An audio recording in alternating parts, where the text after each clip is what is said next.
Recién cuando escuchaba la numerosa delegación de todos los rincones del país que está presente hoy aquí y el número elevado de participantes en este Congreso, produce una situación de alegría y de halago. Demuestra que la educación técnica, pese a todo lo que se ha hecho para no tenerla en cuenta, está todavía viva, que no ha muerto. Por ese esfuerzo demostrado por ustedes, la nación les va a estar agradecida.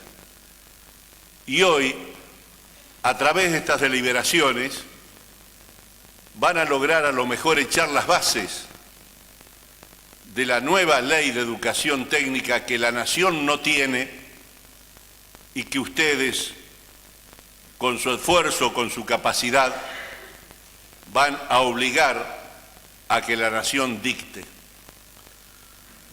Yo venía dispuesto nada más que a darles algunas palabras de bienvenida como dueño de casa, como habitante de esta ciudad de Santa Fe.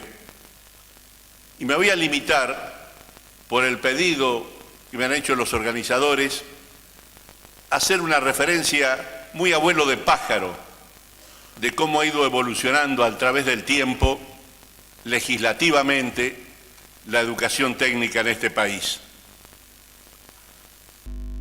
Me bastaría recordar en este sentido que se observa en todo el proceso educativo un marco de decadencia global, que no le tenemos que echar tampoco la culpa a la escuela. Ese marco de decadencia global se da en todas las instituciones de la República y se da fundamentalmente, recién lo conversábamos ligeramente con algunos de los asistentes, porque pareciera que en este país hemos perdido el rumbo de las ideas, que hace rato que no tenemos una clase dirigente sólida que marque el rumbo de la nación.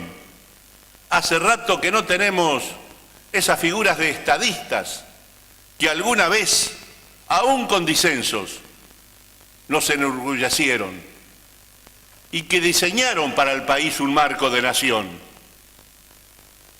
Así, por ejemplo, la famosa década del 80, que muchos podrán criticar por su sesgo liberal, pero dejaron a la Argentina una seña indeleble. Supieron discutir un proyecto de nación y lo llevaron en gran medida hacia adelante. Después tuvimos, y de esa época, permítanme que vuelva atrás, nace el primer paso en la enseñanza de una educación técnica. Allá por 1897, cuando se aprueba la Ley de Enseñanza Industrial, durante la presidencia de José Evaristo Uriburu, que nada tiene que ver con el dictador Uriburu que vino después. El entonces presidente Uriburu, al inaugurar las sesiones del Congreso en 1897, supo decirnos: ninguna discusión referente a las carreras útiles de la vida puede suscitarse en el presente sin un reconocimiento amplio de los títulos que para nosotros tiene la enseñanza industrial. Y si consideramos que todas las iniciativas y la mayor parte de los trabajos son dirigidos por la ciencia y la tecnología, se hace indispensable dar a esta enseñanza el lugar preferente que le corresponde en todo el sistema de educación nacional. Y de aquella generación de hombres podemos recordar también a don Carlos Pellegrini, que fue uno de los pioneros de la creación de la industria nacional, porque comprendían que sin industria no había ningún proyecto de nación próspera, que no nos bastaban con las pampas ubérrimas que nos daban trigo y vacas, porque a eso había que agregarle mucha mano de obra, mucho contenido tecnológico, muchas ideas, para que pudieran prosperar en mano de obra próspera, en mucha mano de obra y pudieran prosperar para competir en los mercados internacionales. Y el paso del tiempo nos demostró que cada vez necesitábamos más vacas, más trigos y más lana para comprar de afuera cada vez menos cantidad de productos importados. Recuerdo que ya en las postrimerías de la segunda presidencia Perón hubo un ministro cuyo nombre no he logrado fijar, creo que se llamaba Rumbo, y que en la tapa del libro decía: carnes más trigo más lana igual petróleo. Todos los que exportábamos en materia prima los gastábamos allá por el 55 en pagar el petróleo que importábamos a la Shell, a la ESO o a las empresas multinacionales. Y mientras tanto teníamos no mucho, pero sí lo suficiente hundido en las tierras de la Patagonia y no lo sacábamos. Siguiendo con este análisis histórico de la evolución de la educación técnica, tenemos que recordar, por ejemplo, que al año siguiente de este discurso del presidente Uriburu, en 1898, se creó la Escuela Industrial de la Nación, destinada a la formación de técnicos, que inicialmente lo fue para la especialidad mecánica y que luego se amplió a otras especialidades. La Escuela Industrial de la Nación fue un hito histórico en la política de la educación técnica argentina. Y la primera promoción de técnicos se produce años después, en 1902. Tiempo después, casi en forma simultánea con aquel movimiento estudiantil de la reforma universitaria, se crea la Universidad Nacional del Litoral, que también en esto tuvo un papel preponderante en lo que hace a la enseñanza de la técnica. Una de sus facultades, la Facultad de Química, fue pionera en el país para la formación de especialistas en esta materia. De ingenieros químicos, creo que hasta no hace mucho tiempo no hubo más de 2 o 3 facultades en el país, y esta, la de Santa Fe, recibió durante muchos años a importantes camadas de estudiantes de países latinoamericanos que se formaron en Santa Fe y expandieron sus conocimientos por todos los países hermanos de América Latina. Y después vino nuestra Escuela Industrial Superior, anexa a la Facultad de Ingeniería Química, que también durante mucho tiempo fue destacada como uno de los institutos más especializados y mejor formadores de profesionales de todo el país. En 1944, por decreto, se crea la Comisión Nacional de Aprendizaje y Orientación Profesional, que posteriormente se fusionó con la Dirección Nacional de Educación Técnica. Este fue otro peldaño que se recorrió en esta materia. Y en 1948, la Ley 13.229 dejó bajo la jurisdicción de la Comisión de Supervisión 1 y 2 y creó la jurisdicción tercera, la supervisión tercera, el tercer ciclo, a cursarse en la Universidad Obrera Nacional. La Universidad Obrera Nacional comenzó a funcionar recién en 1952 y su creación fue motivo de un interesante debate en el Congreso de la Nación, ya que para algunos no debió nacer como universidad, sino como una escuela técnica superior. Pero años después, en 1959 y 1960, se dan otros 2 pasos fundamentales en el avance legislativo en materia de educación técnica. En 1959 se crea la Universidad Tecnológica Nacional, tal como sobrevive hasta hoy, cuya base indubitable fue la Universidad Obrera. Y al año siguiente, mediante la ley 15240, en el año 1960, empieza a funcionar el CONET.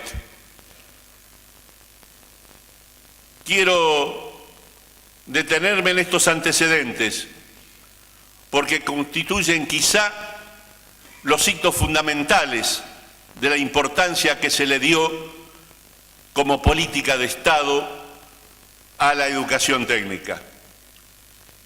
Cuando, con motivo de remitirse el mensaje de ley, creando el CONET, que dio origen a la ley 15240, entre los fundamentos, el entonces presidente de la República decía: pero ahora quiero poner énfasis en la carencia de técnicos. Todos los programas de desarrollo sin técnicos que lo conciban y ejecuten quedarán como letra muerta. Y agregaba: la enseñanza técnico-profesional debe comenzar por el más alto nivel, el científico y el técnico, y de ahí ir descendiendo a los distintos grados hasta llegar a la preparación de los obreros en el campo técnico. Creemos que nuestro país padece un atraso extraordinario en ese campo. Es que se tenía entonces esa idea global de nación que sin técnicos no podíamos tener ningún proyecto de desarrollo nacional. Nuestras industrias y aún nuestro campo cada vez necesitaba más de técnicos especializados, porque aún el campo, para tener más vacas y más trigos, se necesita de la ciencia y de la técnica. En 1995, y esto hacía grandes pantallazos, se crea el Instituto Nacional de Educación Tecnológica, el INET, para dotar al Ministerio de Educación de un instrumento ágil para el desarrollo de una política educativa técnico-profesional. Pero tenemos por ahí un gran bache. Hubo casi un abandono de décadas de dedicarse a legislar sobre la educación, sobre la enseñanza técnica. Y la propia Ley Federal de Educación, la 24195, que nació ya casi vieja, porque es un remedio de la legislación española y nosotros la pusimos en vigencia cuando España ya la había abandonado, y las provincias todavía no hemos terminado de entenderla ni de articularla, omite casi toda referencia a la educación técnica. Esta ley comienza, como casi todas las leyes que no dicen mucho, con títulos ampulosos: derechos, garantías y obligaciones. Parece la Carta de las Naciones Unidas, que todos debemos tener derecho a la enseñanza, acceso a la enseñanza, iguales condiciones, iguales posibilidades, pero después nada. Sigue con los principios generales, con el sistema educativo, con la estructura del sistema educativo nacional, educación inicial, el AEGB, y cuando habla de la educación polimodal, dedica tímidamente un inciso como una referencia ocasional a la educación técnica. Dice, me voy a permitir leerlo textualmente: los objetivos del ciclo polimodal son D, desarrollar habilidades instrumentales, incorporando el trabajo como elemento pedagógico, que acrediten para el acceso a los sectores de producción y del trabajo. Y si queremos aspirar a ser una nación y no un mero enclave agroexportador, no tenemos otra posibilidad, no tenemos otro destino que darle a la educación técnica el marco referencial que necesita y que se merece. Todos, no tengo ninguna duda, aspiramos a ser una nación con chimeneas humeantes que señalen, que den muestra de industrias en producción, con hornos para la producción de acero, con bombas extrayendo nuestro petróleo, con bobinas de papel para proveer a nuestra industria editorial, con todo lo necesario, cemento y lo demás, para crear nuestra infraestructura vial. En fin, imaginamos, queremos y nos debemos un país en serio, un país distinto, y para eso necesitamos de una multitud de técnicos capacitados.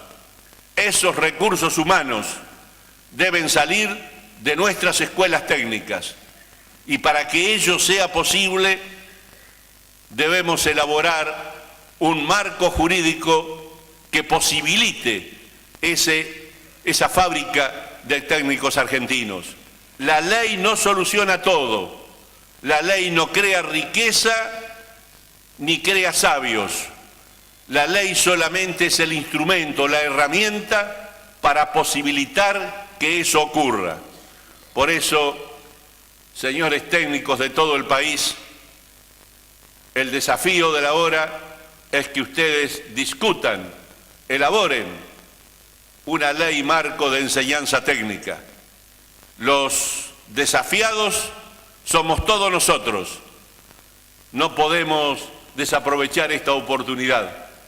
Los felicito por el generoso encuentro y esperamos ansiosos los resultados de estas deliberaciones. Muchas gracias.